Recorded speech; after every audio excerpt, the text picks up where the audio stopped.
Assalamualaikum warahmatullahi wabarakatuh. Alhamdulillahi wahdah sadaqa wa'dah wa nasara 'abdah wa a'azza jundah wa hazamal ahzaba wahdah. Allahumma sholli ala sayyidina Muhammad ibn Abdillah wa ala alihi wa sahbihi wa man tabi'ahu wa wala wala haula wala quwwata illa billah, amma ba'dah. Pemirsa TV1 yang dirahmati Allah dimanapun berada, sangat-sangat indah sekali apabila kita memegang kalimat yang namanya sabar. Sabar itu berat. Sabar banyak macamnya. Ada sabar terhadap musibah, ada sabar dalam ibadah, ada sabar meninggalkan maksiat, ada sabar menahan marah. Tapi yang jelas, sabar adalah sangat indah. Barangkali di antara pemirsa ada yang namanya Pak Sabar. Alhamdulillah, mudah-mudahan bisa bersabar benar-benar. Amin ya rabbal alamin. Kita cerita sabar terhadap musibah salah satunya. Ketika musibah menimpa kita, di saat kita tertimpa musibah, maka jalan satu-satunya tidak boleh putus asa dan harus sabar. Dalam hal ini pernah dilaksanakan oleh para sahabat Nabi yang luar biasa kesabarannya. Tujuannya apa? Kalau saya ceritakan seperti ini, agar menjadi hikmah, dan di balik hikmah itu akan menjadikan pelajaran untuk kita yang sangat dahsyat. Salah satu contoh, zaman Rasulullah SAW ada sahabat Nabi namanya sahabat Tolhah.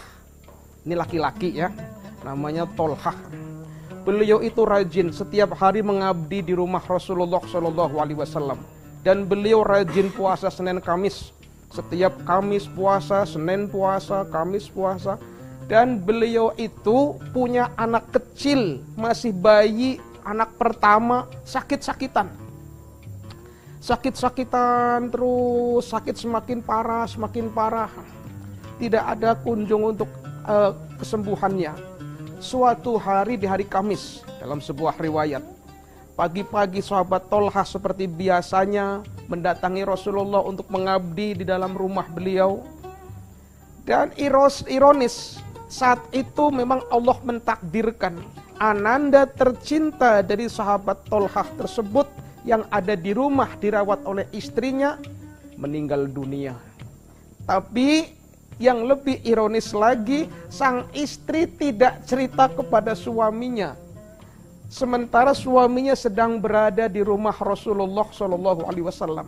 Langsung dirawat, dimandikan, dikafankan, disolatkan, dan dikubur tanpa sepengetahuan sang suami, ayahanda Tolhah. Ini sang istri kok tahan seperti ini. Hebat ini, menjadi barometer. Apabila ada di antara istri, di antara kita ini, maka sangat dahsyat. Nilainya luar biasa di hadapan Allah. Siangnya, sorenya maksud saya, sahabat Tolhah pulang untuk buka puasa. Karena hari Kamis saat itu. Diajak oleh istrinya, ayo buka puasa, maghrib, datanglah waktu maghrib. Ketika buka puasa, sang ayahanda tercinta Tolhah tersebut bertanya kepada istrinya, bagaimana kondisi anak kita? Sudah sembuh belum? Apa jawab istrinya? Sudah, makan dulu, sudah, tenang. Makan yang kenyang, buka puasa. Biar nikmat, biar berkah.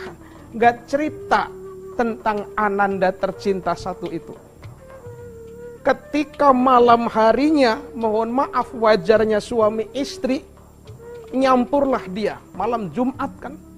Akhirnya selesai nyampur, merasakan kepuasannya, baru sang istri cerita kepada suaminya, anak kita sudah dikubur, sudah dipanggil Allah Subhanahu wa ta'ala. Kaget sahabat Tolhah, kok tidak cerita dari pagi, tidak cerita dari tadi, kenapa ditanya tadi masih dihibur terus, diajak bicara ke sana kemari, kenapa ini? Jawaban sang istri mudah, ini kan semua kita milik Allah dan akan kembali kepada Allah pula. Dengan kalimat istirja, inna lillahi wa inna ilaihi roji'un. Kita semua milik Allah dan akan kembali kepada Allah. Ini kesabaran sang istri sangat-sangat dipuji oleh Allah Subhanahu wa taala. Keesokan harinya dia mengadu kepada Rasulullah dan menceritakannya, "Ya Rasulullah, kenapa istri saya ya Rasul?" "Iya, kenapa istrimu?" "Perempuan." "Iya, perempuan, kenapa?" "Anak meninggal, saya sebagai ayahnya tidak dikasih tahu sama sekali ya Rasulullah. Tahu-tahu sudah dikubur begitu saja. Ini bagaimana menurut engkau?" Nabi melihat kondisi rambut Tolhah itu basah karena habis mandi jinabah, langsung mendoakan luar biasa. "Barakallahu fi lailatikuma," katanya. "Semoga Allah memberkahi malam indahmu berdua." Itu doa Rasulullah kepada sahabat Tolhah dan istrinya. Apa yang terjadi? Ini ceritanya Umi Tolhah ya.